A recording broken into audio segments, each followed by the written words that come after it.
This is Anthony Olympio with Six String Country, and these lessons we're working on After a Few by Travis Denning. It was written by Travis, Kelly Archer, and Justin Weaver. In the rhythm lesson, we're going to need a capo on the first fret, and it's 3 chords, super simple, nothing too crazy. We do have one spot, or I guess at the pre-choruses, we'll have some tab stuff. If you want to learn that part, I got that ready for you. Super simple little ditty. And then the lead lesson, we're covering quite a bit of ground. There are a lot of guitar parts in the recording, but I thought it was safe to, I guess, compile them into one guitar part as if you were the only guitar player, electric guitar player on stage playing the thing. And I'll show you like what parts you could supplement other places. But and then there's also a pretty cool solo, just sort of like a pentatonic rock sort of solo that'll be in its own video. Nothing too crazy. This is probably a good song just to kind of jam a little bit. But yeah, let's get started on this stuff.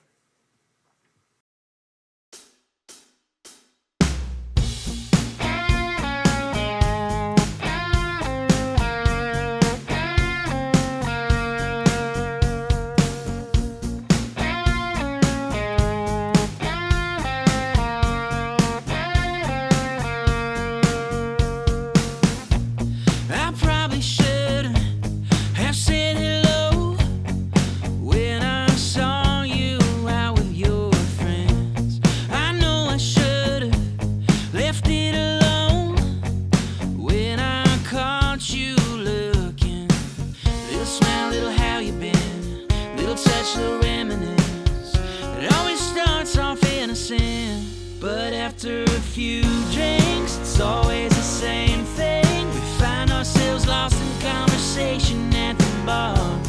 Then after a few songs, the kind that you hold on, find ourselves leaning up against my car. Should've stopped at 1, say goodbye, giving up at 2. If we didn't want to wind up falling into my bed like we always do. After a few, oh, after a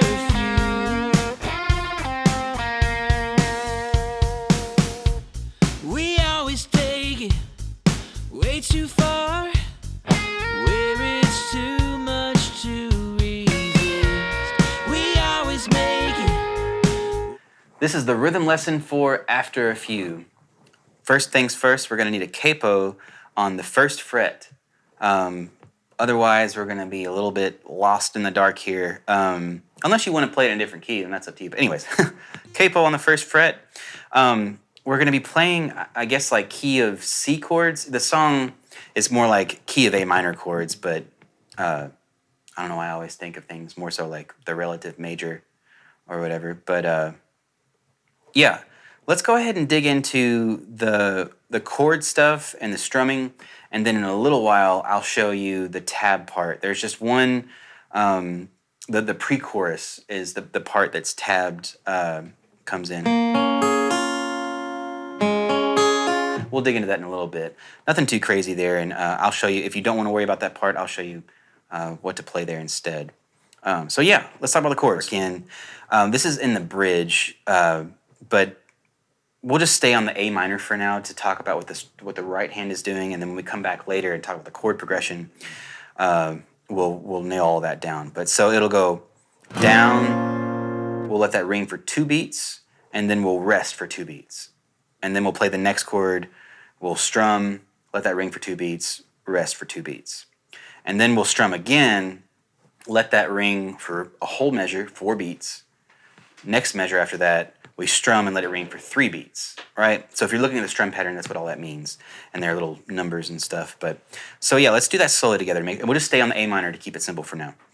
So here we go, 3 and 4, and down, 2, rest, 4, down, 2, rest, 4, 1, 2, 3, 4, down, 2, 3, rest. Cool? It sounds kind of silly without the right chords and all that stuff, but that's what the strumming pattern is, just making sure you know what's going on there. All right, so let's talk about the chord progression. It's going to be the same the whole song. There might be a few times where we keep the F major 7 chord going a little extra time, another measure or two, but it essentially just goes a measure of A minor, a measure like the first 4 measures of the chorus and the same chord progression we've been playing. So here's the second half of the outro. Here we go. 3 and 4 and G5, F major 7,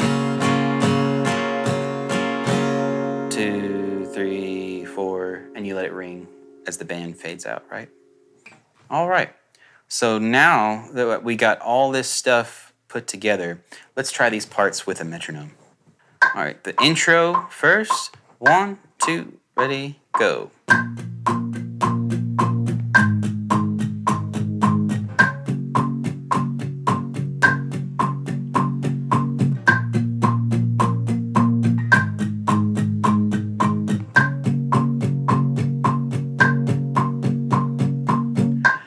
All right, and that'll be the same for the first and second verse and the turnaround.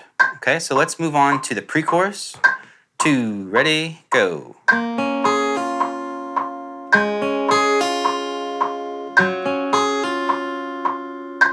All right. This is the lead lesson for After a Few. First things first, we're going to need to tune our electric guitar down a half step. So every string goes down 1/2 step. It'll be E flat, A flat, D flat, G flat, B flat, A flat, right? Otherwise, it won't quite work. I mean, I guess there might be other ways to play the song without having to tune it, but to be true to how I feel like this song was probably recorded and how they're playing it live, tune the guitar down a half step. Nothing too crazy to do that anyways. We'll make a little more sense, but I'll try to count through this to keep us rolling. So here we go. 3, 4, 1, 2. 1, 2. 1, 2. 1, 2, 3, 4. Right? And you just repeat that whole thing for the second half of the intro. Let's move on to verse 1. We're going to be palm muting. If you're not familiar, I'm sure most of us are, but just in case, I'm going to place the side of my palm right against the string next to the bridge, those saddles there. So otherwise it would sound, which sounds pretty cool, but for this song, just by putting my palm right there, which is kind of, like a rock and roll kind of thing to do, and I'm just doing one note at a time here. I'm going to be on the 7th fret of the low E, and I'm going to palm mute that for a whole measure, 8th note. So it'll go 1 and 2 and 3 and 4 and I'm just doing downstrokes. So, and then right hand does the same thing for the next measure. I'm just on the 5th fret of the low E, and then the 3rd fret for 2 measures. 2, 3, 4, 1, 2, 3, 4. Cool. And we'll repeat that whole thing for the second half of the intro. Let's try all this stuff with the metronome. I really think that's going to help with the timing. So we got the intro first. 1, 2, ready, go.